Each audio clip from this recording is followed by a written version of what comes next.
इचलकरंजीच्या निवडणुकीआधीच वातावरण तापले, कारण भाजपमध्ये नवे विरुद्ध जुने असा संघर्ष उफाळलाय. इचलकरंजी महानगरपालिकेचं बिगुल वाजलंय, पण ही निवडणूक केवळ दोन पक्षांमधली लढत राहिलेली नाही, ती आता पक्षांतर्गत संघर्षाचा आखाडा बनली.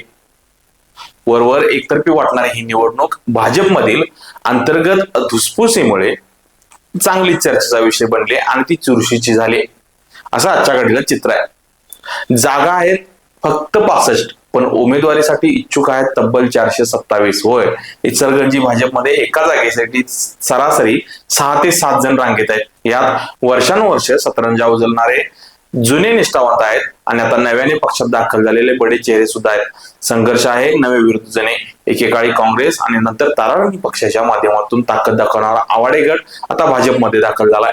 आवाडेंच्या येण्यानं भाजपची ताकद तर वाढली, जुन्या कार्यकर्त्यांच्या मनात मात्र अस्वस्थतेची पाल चुकचुकू लागली. ज्या काळात शहरात भाजपची नावं घ्यायला कुणी नव्हतं, त्या काळात पक्ष जिवंत ठेवणारे निष्ठावंत आता बाजूला पडणार का? हा मोठा प्रश्न आज इचलकरंजीच्या चौकात विचारला जातोय. उमेदवारी जाहीर व्हायच्या आधीच अनेकांनी प्रचार सुरू केलाय. यामुळे कार्यकर्त्यांमध्ये गोंधळ आणि नेत्यांमध्ये टेन्शन वाढले. निष्ठा मोठी की निवडून येण्याची क्षमता, या कात्रीत भाजपचं वरिष्ठ नेतृत्व अडकलंय. जर उमेदवारी वाटपात चूक झाली तर बंडखोरीला देखील मोठा फटका बसण्याची शक्यता नाकारता येत नाही.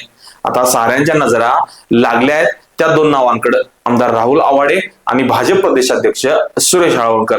हे दोन दिग्गज नेते या गुंतागुंतीच्या स्थितीतून कसा मार्ग काढणार? नाराजांची मनधरणी करण्यात त्यांना यश येणार का, की भाजपमधील हा अंतर्गत कलह विरोधकांच्या पत्त्यावर पडणार? असे प्रश्न आता विचारले जाऊ लागलेत. इचलकरंजीचं मँचेस्टर आता कोणाच्या हाती जाणार? विकास कामांची चर्चा होणार की पक्षांतर्गत बंडाळी? तुम्हाला काय वाटतंय? जुन्या निष्ठावंतांना न्याय मिळेल का जुनं नवं मिलाफ साधला जाईल? कमेंटमध्ये नक्की सांगा. आणि अशाच राजकीय अपडेटसाठी फॉलो करा डिजिटल कोल्हापूर. अशाच नवनवीन अपडेटसाठी डिजिटल कोल्हापूर चॅनेलला सबस्क्राईब करायला विसरू नका.